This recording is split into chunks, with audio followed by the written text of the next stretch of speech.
Yeah, it's actually great to talk after Rodrigo's talk, because it was a great introduction into locality of serverless computing, and it will basically continue a discussion of how the architecture can improve after that. So it's great to see that. Yeah, so in this talk today, I will continue to explore optimizations for serverless computing, as I mentioned, and I will particularly share our vision on a memory-safe software hardware architecture for serverless computing. But before I talk about the actual architecture, I will first analyze a bit of the state of the art, how we got to this point, and why this architecture might be necessary going forward. So web services started as these big monolithic services, and everyone deployed them in their entire VMs. Here, it's a hotel reservation service, and I'm going to use this example. So it has different functionalities, maybe a rating system, maybe a location-based search, or a room reservation system. At this point, the service owner, we are responsible for most of the software stack and simply rent some compute in form of a VM from the CSP. And there are two trends in the past which have changed the way how we develop and deploy such workloads in the cloud. The first one is that we started to think about serverless computing, and in particular CSPs started to offer high-level abstractions to automatically deploy web services of their clients. And with this, the CSPs basically deployed and scaled, handled the entire infrastructure, whereas we, as the owner of the service, could focus on our own service business logic and improve our developer productivity. So both sides were very happy. CSPs got the lock-in from their customers, and we got an easier development environment. The second shift is going from monolithic to microservices, and here we are decomposing the monolithic service into microservices. Each microservice is then deployed in its own container or VM. And this has two main benefits for us as a service owner. First, we can more elastically scale the service, requiring less compute or different compute at the time. And secondly, the development practices can be improved such that each functional unit defines their own interface, and we align our organizational teams along the functional boundaries. In an extreme case, this decomposition can go down to functions, and then they can be deployed in what is now called a function as a service offering in a CSP. As you can see, the typical deployment here creates tons of VMs, OS, and other resources to isolate each of the function. And in the previous microservice user case, this was very similar. Throughout the talk, though, I will mainly use microservices as the describing function, even though the problems and solutions also apply to function as a service, and in some cases are even worse. So what is the problem now in this architecture? Well, we leaned a bit too much on the infrastructure to actually handle the execution efficiently. And one of the problems was already mentioned by Rodrigo in the previous talk, locality. But once you actually have locality, recent studies show that CPUs spend about 25% of their cycles on the infrastructure tasks to actually communicate. And these cycles are spent on marshalling objects, performing multiple memory copies, and synchronizing various system components to communicate. This is pretty much independent of whether you're doing communication on a single machine or remote, because this cost exists no matter whether it actually goes over the network or not. To illustrate this, I drew up this figure here where a single communication happens between the location search microservice and the reservation system. And in this case, the message has to travel from the microservice to the service runtime that performs a system call to do a network, put a network message on the virtual device address. Then the VMM forwards the message and it traverses up the stack. So lots of inefficiencies leading to these 25% overheads. This trend has been reinforced with the advent of service meshes that encapsulate some of the common service functionalities like load balancing or service discovery, and they deploy a sidecar with every microservice intercepting all the network traffic. Previously, network traffic was actually going up into ring 3, even data path. But nowadays, these sidecar proxies are implemented using eBPF, which runs inside the kernel and has drastically improved the performance. But we can still observe even more overheads when we're using these service meshes. So in summary, the trend of serverless and microservices has led to an inefficient software hardware architecture that does not very well fit to the development and deployment model that we have today and results in substantial overheads. So before I talk about our actual vision to improve this architecture, I first would like to talk about two options that you may have in your mind that come up very quickly, but they don't actually solve the problem. And the first one is that you simply create shared memory between these service instances. And this would still require marshalling and copying of objects, as well as synchronization between these elements. So this memory sharing certainly improves some of the performance, but it does not eliminate the underlying performance limitations that we have of the architecture itself. And it does not offer much avenues for further improvements regarding hardware or software layout. The second alternative that comes up quickly are infrastructure process units, as Intel calls them, or data processing units, as NVIDIA calls them. And they're basically a beefed up network card that bundles the network card with the CPU to offload certain computations from the main CPU. Their focus, though, is on remote communication. So they typically don't really improve the local communication itself. In addition, they perform offload of computation to cheaper hardware rather than actually providing an improved software hardware architecture to speed up this process. So instead, we're suggesting to step back, rethink, and co-design a software hardware architecture for this particular problem space. And to overcome the underlying performance limitations, we argue for a single address space system that leverages recent advances in MemorySafe languages for safety.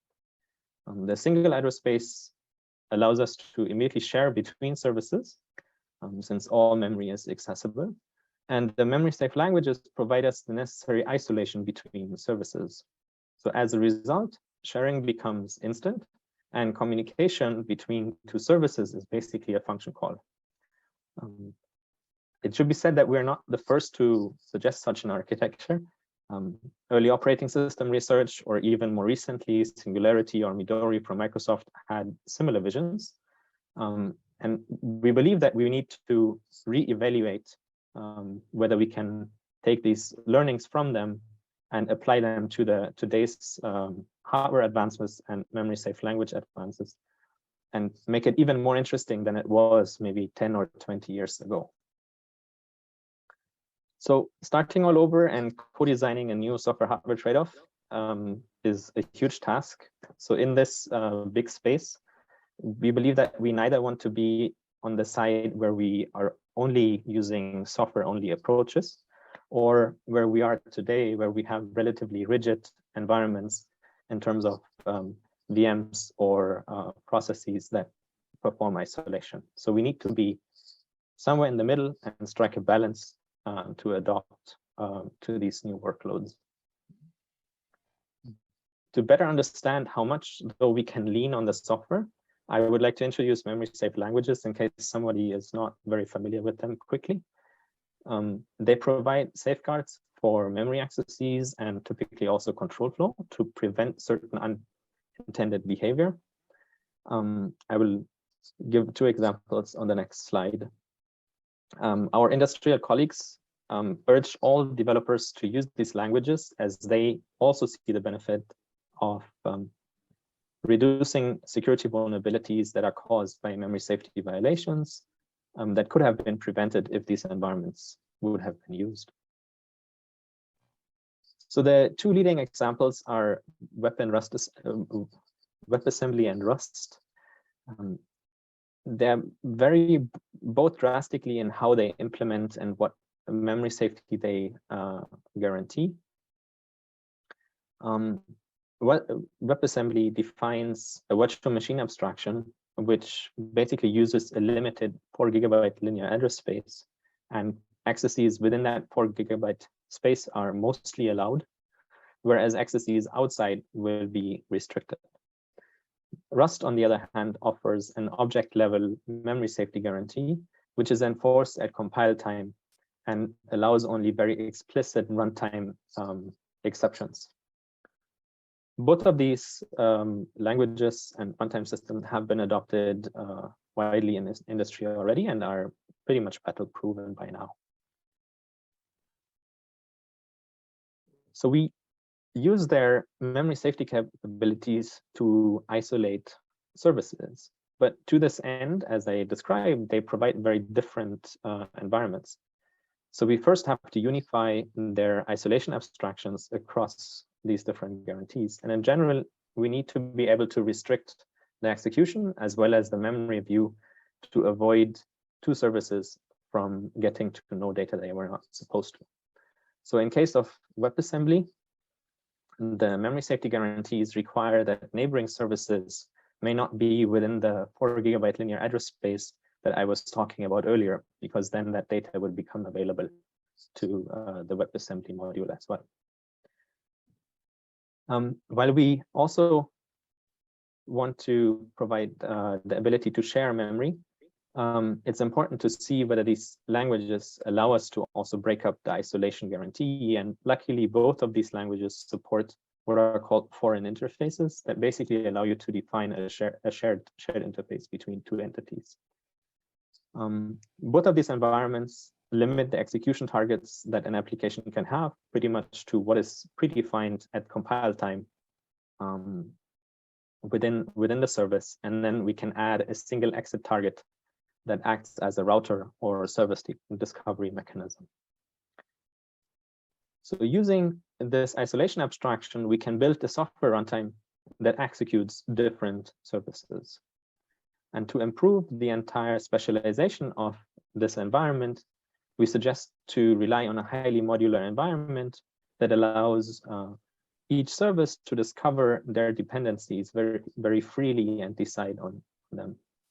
This is somewhat similar to what a service mesh proxy provides today, since they can be configured at runtime to how they connect certain elements of the service.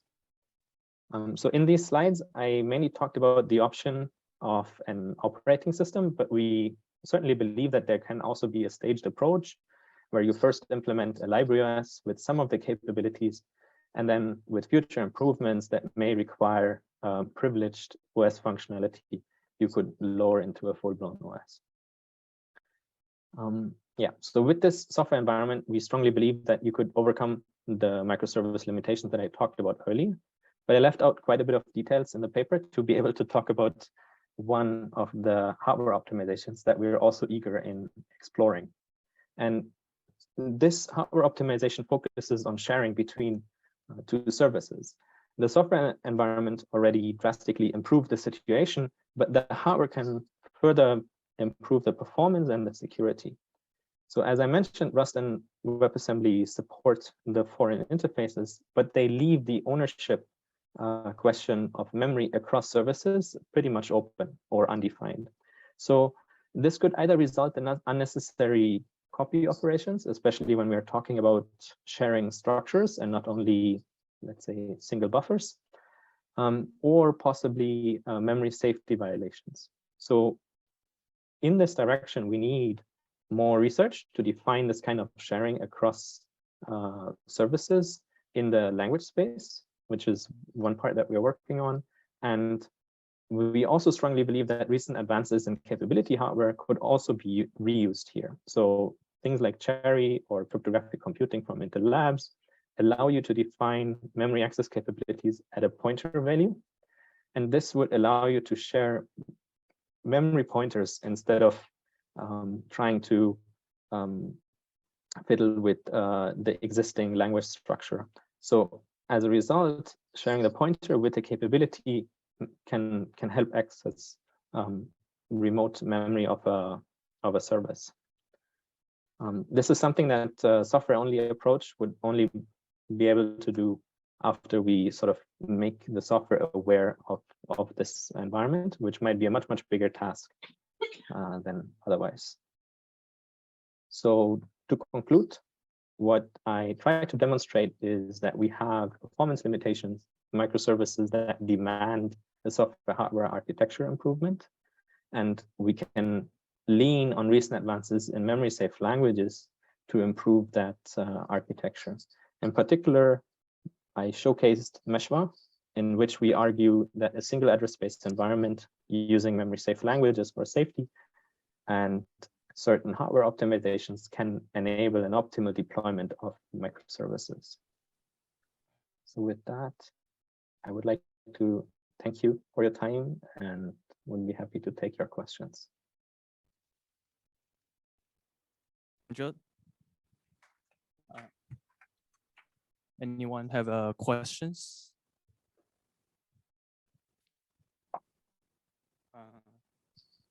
Okay, so I do have a questions. Can you hear me? Yep. Yeah. So I do have a question. So I think for most of this isolation service like VM and containers, their job, other than actually isolating the memory space, they also isolating sort of like performance, like for each application running within the VM and containers. So is there any performance isolation concern for this type of architecture? Yeah, so I think this depends on how much you want to implement of the OS and how much isolation you want to provide at the operating system level, right? So if you, for example, go for the staged approach that I talked about and you implement this first as a library OS, you may not have the ability to isolate as well as you would be if you were a full-blown operating system kernel that can decide on certain interrupts and how they happen, right? So from that point of view, I think once you're an OS kernel, you certainly have the capability to perform this performance isolation. A good point. So my understanding is now you need everything to be written in the same language, or do you still support multiple languages under the hood? And if that's the same language, how do you think this could be adopted? So the goal is to provide an environment and an abstraction layer that unifies the memory isolation across different languages, so that you don't have to write everything in the same language, Rust or compile to WebAssembly. The other question I think that you're also talking about is what do we do with the legacy components that you may not be able to transfer into a memory-safe language, because you may only have the binary code but not the actual source code. And here in the paper, we actually talk about certain hardware mechanisms that we could leverage to contain those environments, to allow legacy applications still to run in those environments, but they're not as heavyweight as a process or a VM space. I think we are running out of time. Oh, sorry. Okay. Yeah, thank you all for your questions. Sorry, actually, I think there's one more. I think someone is raising hand in the chat. You can just yeah, it's Rodrigo from Microsoft. I had two quick questions. One is a clarifying one. What do you mean by a single exit? And the other one is, one among the things they mentioned, is there any role for memory protection keys in this spectrum? So to answer your second question first, for inter-memory protection keys, I assume? Yes. Yes. So this is one of the techniques that we're interested in using, for example, for legacy applications, as well as for added security, because some security mechanisms in the memory-safe languages, or some vulnerabilities may not be prevented by by MemorySafe languages, but they could be with memory protection keys. So depending on your environment, you may want some added security, and then things like memory protection keys would come in very handy. Regarding your first question, the idea is that if you want to exit a service to, for example, communicate with another service, you typically either have to directly call them, or you have to somehow call out to actually find out the target location of that service, so that control transfers happen at very predefined points, so that you cannot jump arbitrarily within the service space, and then you get problems of confused deputy attacks, or you jump into the middle of another service, right? So there could be some problems that come from this. So you have to be very careful in how a service discovers other services and uses those services and transfers control to those services. That's why initially when a service comes up, there will only be one particular exit point that the service has, and otherwise it will be contained within its control flow. Okay, thank you.